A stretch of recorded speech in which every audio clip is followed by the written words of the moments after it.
Monsieur le secrétaire général adjoint du ministère de la Culture et des Communications, Madame la représentante du Québec près l'UNESCO, distingués invités, Mesdames, Messieurs. Il me fait plaisir de m'adresser à vous cet après-midi au nom du ministre de la Culture et des Communications du Québec, Monsieur Mata Koto.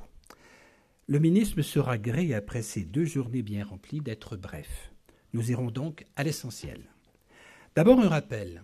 Pourquoi ce colloque? Parce que lors de la 16e rencontre alternée des premiers ministres du Québec et de la République française, le 26 novembre 2010, nos chefs de gouvernement ont demandé à leur ministre de la Culture d'organiser un colloque international sur le thème de la culture et du développement international, le développement durable. L'objectif poursuivi était de présenter des réflexions et d'identifier des pistes d'action pour favoriser une meilleure intégration de la culture dans les démarches de développement durable. 2 enjeux d'importance étaient liés à la tenue de ce colloque. D'abord, la reconnaissance du rôle de la culture pour le développement durable, puis l'opérationnalisation de cette relation. Depuis 2 jours, nous avons pu constater que le rôle de la culture dans la recherche d'un développement durable fait l'objet d'une reconnaissance grandissante à l'échelle mondiale, que de plus en plus de gouvernements et d'organisations s'engagent dans des démarches opérationnelles visant à intégrer la culture dans les politiques de développement. Vu du Québec, ce colloque qui se termine a atteint les objectifs fixés.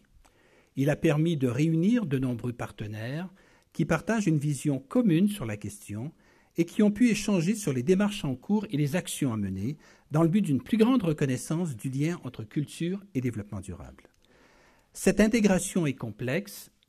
Elle va sans doute connaître de nombreuses évolutions dans les prochaines années. Voilà pourquoi nous du Québec croyons qu'il faut d'ores et déjà envisager une suite à ce colloque. D'ici là, nous travaillerons à la mise en place d'un groupe de travail avec les gouvernements et organisations internationales qui souhaiteraient y participer. Le leadership pourrait être assuré par la France et par le Québec.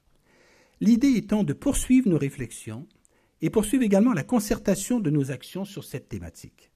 Ce groupe de travail aurait comme objectif de favoriser une meilleure intégration de la culture dans le cadre de l'élaboration par les Nations unies d'objectifs de développement durable d'ici 2015. Pour le Québec, un partenaire en particulier devrait y être associé. Je veux parler de la francophonie, compte tenu de l'intérêt important manifesté pour cette question par les partenaires francophones.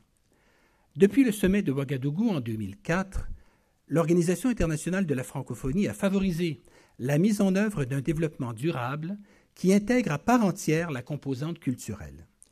L'OIF est très active sur cette question, convaincue qu'il n'y a aucun exemple de développement réussi sans ancrage dans la culture.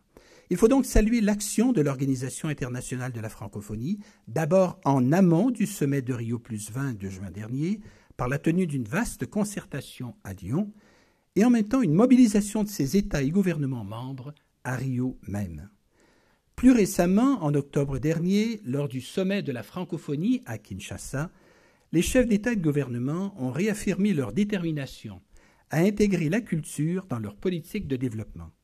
Ils veulent en fait créer des conditions propices au développement durable, comme le demande la Convention sur la protection et la promotion de la diversité des expressions culturelles de l'UNESCO. Autre suivi de ce colloque, le Québec entend faire en sorte que les résultats des échanges des derniers jours soient présentés au groupe des ambassadeurs francophones des Nations unies à New York. Par ailleurs, le développement d'un axe de collaboration vers les Amériques, nous pensons entre autres au Mexique, à l'Argentine, au Brésil, sur des thèmes comme la culture, la créativité, le développement durable, nous apparaît également pertinent. D'ailleurs, nous allons y travailler, nous Québécois. Pour conclure, je réitère l'engagement du gouvernement du Québec à intégrer réciproquement la culture et le développement durable. C'est une vision du développement qu'il partage avec son partenaire français que je tiens à remercier. Mes remerciements vont particulièrement à M. Christopher Miles, le secrétaire général adjoint du ministère, et à son équipe. Au nom de tous les Québécois impliqués dans l'organisation et la tenue de ce colloque, je pense entre autres aux personnes de nos différents ministères concernés. Je pense à José Blackburn, à Denis Lemieux, à Luc Vézina. Je vous remercie pour votre présence et votre participation et vous invite à poursuivre les échanges. Je vous remercie. Merci, Jean Fortin. Merci, Jean Fortin. Alors, comme quoi ce colloque ne demeurera pas lettre morte. J'invite maintenant M. Christopher Miles, et c'est lui qui aura le mot de la fin, donc son nom a été mentionné il y a un instant. Je rappelle qu'il est haut fonctionnaire au développement durable, directeur, secrétaire général adjoint au ministère de la Culture et des Communications. M. Miles. Merci. Alors, je vais essayer d'être encore plus bref. La synthèse est évidemment difficile. Ce que nous avons organisé avec nos amis québécois, c'est une sorte de colloque des colloques, comme vous le rappeliez très justement. Et dans ces 2 journées, il y avait bien la matière pour plusieurs colloques, tant nous avons cherché à varier les approches et les intervenants. Donc, ce que nous avons reçu ces 2 derniers jours, c'est une vision multiple, comme un kaléidoscope des enjeux développement durable et culture. Plusieurs notions viennent donc à l'esprit. Richesse ou indigestion, profusion ou confusion, intérêt ou frustration.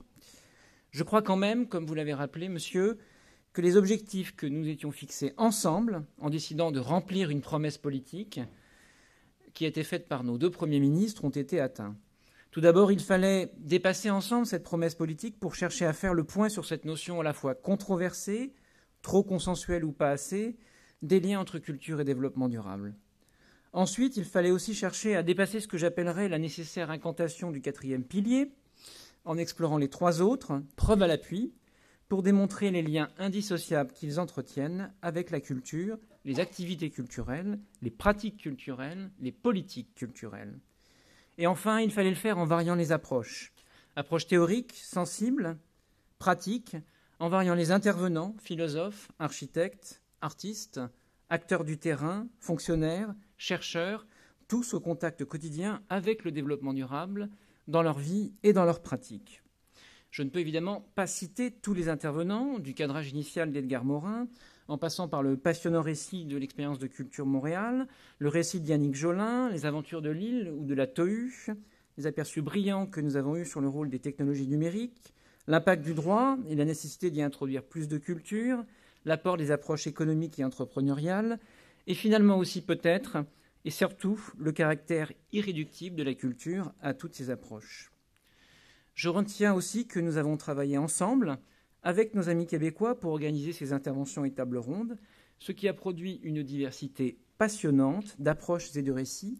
Nous étions donc en réalité en pleine expérience de dialogue interculturel. Ainsi, ce qui a été dit et produit ici nous apprend également la complémentarité et aussi la différence des approches québécoises et françaises. Au Québec, on essaie sans doute d'être plus basique et pragmatique, mais aussi plus englobant. En France, on réfléchit beaucoup, on est rationnel, on oublie parfois de partir des attentes des acteurs de terrain ou de prendre suffisamment le temps de leur écoute, mais on déroule ensuite un plan très articulé, systématique et parfois efficace. Comme le rappelait un des intervenants, M. Mongin, nous devrions parfois être plus géographes.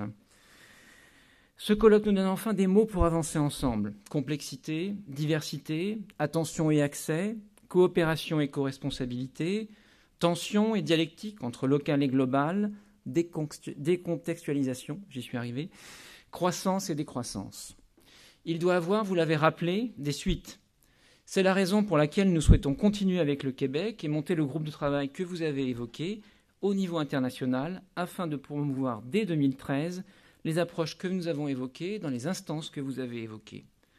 Nous souhaiterons bien sûr y associer plusieurs des intervenants, et ceux qui le souhaitent en tout cas, aux travaux qui seront menés par ce groupe. Je pense enfin que nous devrions peut-être chercher à imaginer avec vous tous autre chose, et là encore c'est peut-être une notion balbutiante que je puisse évoquer, mais il faudrait aller au-delà du concept de colloque. Peut-être une idée que je me permets de murmurer. La déclaration de Barcelone était née du Forum des cultures. C'est bientôt aussi son 10e anniversaire, comme vous l'avez évoqué, ce sera bientôt aussi le 10e anniversaire de la Convention sur la diversité culturelle.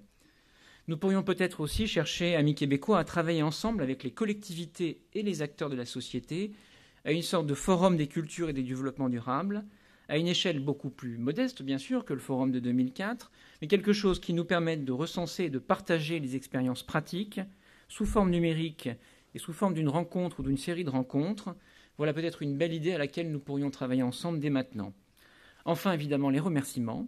Je remercie particulièrement les équipes du ministère de la Culture, et particulièrement Elisabeth Bahut, Anne Guilleux et Véronique Larieux-Pengry qui ont travaillé de très étroitement avec moi à l'organisation de cette manifestation, au ministère de la Culture québécois, Denis Lemieux et toute son équipe, à la délégation générale du Québec, Martine Dionne, et tous ceux et celles qui ont œuvré avec eux et avec elle pour le succès de cette manifestation.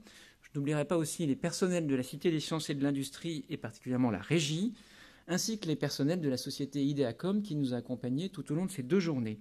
Et enfin, je vous remercie tous pour votre attention et pour votre participation. Merci beaucoup.